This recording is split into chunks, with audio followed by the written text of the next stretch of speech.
Hi everyone, it's Derek from the iReady podcast here, and this is my reaction to the 2-1 victory against the 12-man Celtic in the Premiership today. Absolutely amazing. What a result, what a performance. For the second game in a row we've played against Celtic now, we have just been the dominant team. Maybe not as much dominance as the last game. Celtic had their chances today, which we'll get into, but we were by far the better team in that game, outplayed them in every single position. The players that they are big name players, they're 20, 30, 40 million pound supposed superstars are anonymous. Absolutely anonymous. We were outstanding from minute one today. Celtic in the second half had a wee bit of a play in for maybe about 20-25 minutes, but other than that, we were outstanding.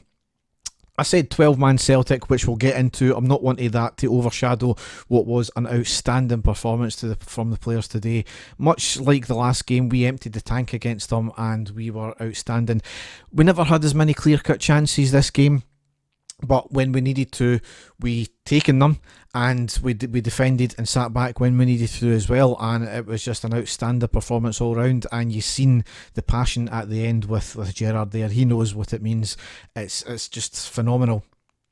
Anyway, first half, really it was all us, bar maybe a 5-minute spell. We controlled the midfield, we were getting forward, we never put their keeper under too much pressure, unfortunately.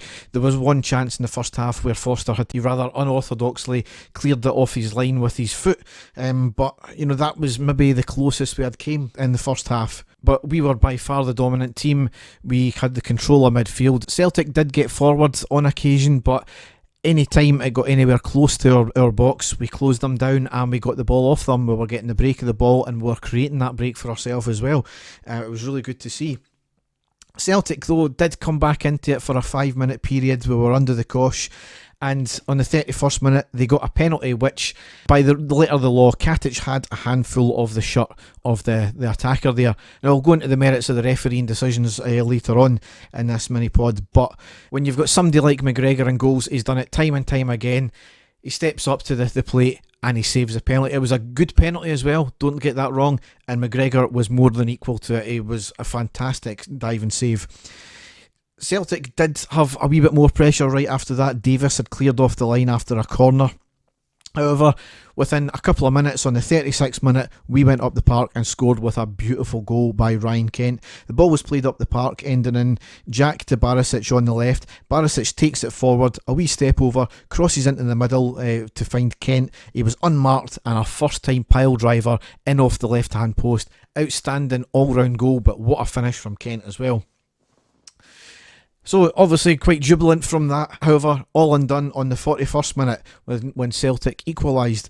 It was a very lucky break of the ball for Celtic, right into the path of their McGregor this time, who hits a shot. It was going wide off the elbow of Edouard and deflected into the back of the net. The goal shouldn't have stood as it was a handball. We'll get into that in a minute as well.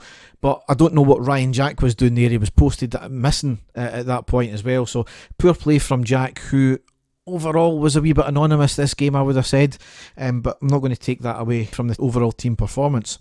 So a wee bit deflated going into half time, quite obviously, from a goal that shouldn't have stood, but we stepped up again and we settled down straight away. Sometimes takes a wee bit of time to settle back down into a game. We wanted the game to continue. We were on the ascendancy just before half time, but we picked up where we left off, and then we ended up getting the goal on the 55th minute, and it was Katic with a goal.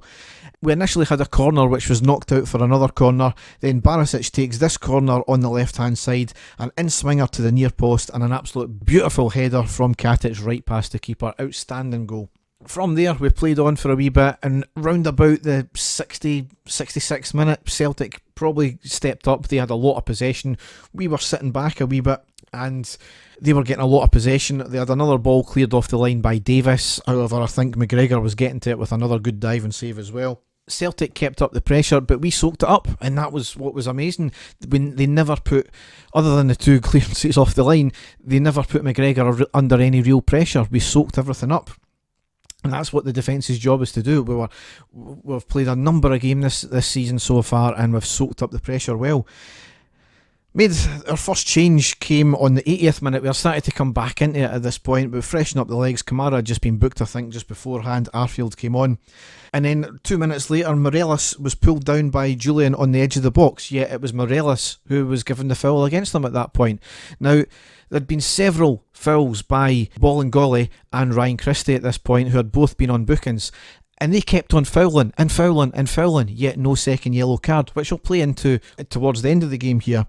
Morelos obviously a wee bit frustrated. I think you could see that he was getting a wee bit hot-headed, and he did pick up a yellow card on the 85th minute where he did go late into Scott Brown. Stupid, needless, but he done it, and I can see where it was born out of frustration. On that note, Morelos was fantastic today. As much as he was snatching at shots, I think he was just a wee bit too goal hungry. He was dragging defenders out. He was all about the park, backing defence, helping out in midfield, getting about the place. And Morelos was brilliant up until he got to that goal point today.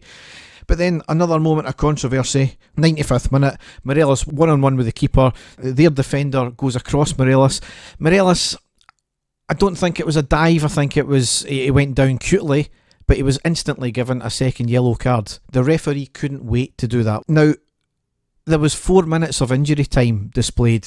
We're now into the 5th minute of injury time for some unknown reason. That decision also had our bench gone mad over that, and Michael Beale was sent to the stand as well for remonstrating as well. Quite rightly so. It was pointless. It was well past the point of injury time, and we're getting a second yellow card for absolutely nothing. Now, I'm going to go back on the refereeing performance here. The penalty. By the letter of the law, he had a handful of shirt. Absolutely. So it's a penalty. And he was given a yellow card. I have no arguments about that once at all. However, that happens in every single box at every single set piece, and nothing's given. It's more often than not, it's actually given to the defending team. Julian was at it as well, but the referee decides to penalise us. As I've said before, I'm all for the letter of the law getting dished out. However, it has to be even-handed and fair. That was Clancy's first big error today, and he was having a fairly decent game up until that point, and then he just crumbled. The goal for Celtic should have never have stood. It clearly deflected off the hand of Edouard and into the back of the net. Even Andy Walker is saying it shouldn't have stood. As I've said, several fouls by Bolingoli and Christie never produced a second yellow card. Some of them were bad challenges as well. Then there was the foul that I think that just tipped Morelos over the edge, where it was clearly a foul on him on the edge of the box, yet it was given the other way. And then with the second yellow card, well past injury time allotment, and there was no explanation for that. And straight away, he had his yellow card out to give him a second yellow card. There was no debate about it. In his mind, he had dived. I think he went down cutely, but why in a goal scoring opportunity would Morelos go down like that? It's just absolutely fucking ludicrous to think he would do that. So, once again, refereeing performances have affected this game. Fortunately, it hasn't affected it to our detriment this time like it did in the cup final. Something has to change in refereeing in Scottish football, and I was an opponent against VAR given how farcical it's been used in England, but I think it needs to come in now because this is happening far too often. But anyway, we'll get into that in the main pod. Well, as ever, we've always got a section about poor refereeing performances. I don't want to take that away from the performance of the team today because they were outstanding to a man. I think it was Davis that got the man of the match for RTV. He was one of a number of people. I thought Kent was outstanding. Aribo was brilliant. Morelos was brilliant. The only player that I would say that was maybe disappointing was Jack. He was maybe partly at fault at the goal, and he had quite a few wayward passes today. But again, it was an overall team performance which was outstanding. Puts us in exceptionally good stead now for going into the break. It happened last year like this where we were level in points, but the momentum swung this time. We're a much different and much better team this time as well.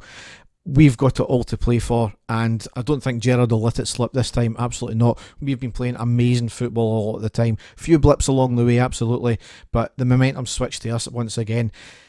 Obviously, in January we can, strengthen the squad. I think it's going to be more about, getting rid of a few players. There's a few omissions today, which was a bit glaring. However, we put one of our best teams out there, arguably, and players have got to fight for their position. But we need to obviously get the wage bill down, and there's going to be players that are as they've said in the AGM and Gerrard said in previous pressers, that there's going to be players through no fault of doing anything wrong. They're not got a place in the team and they're going to find themselves going out the door. But that's football. So Dave and I won't be back probably until after the new year now, but we'll have a rundown of this game and the previous two games as well. So as ever, if you want to check us out on our website, which is ireadypodcast.wordpress.com, then you can check all of our stuff out there. So I hope you all have a great new year. That set result has certainly made it even the more sweeter. So have a great new year, everyone. A great end to the decade. Thanks for listening and goodbye.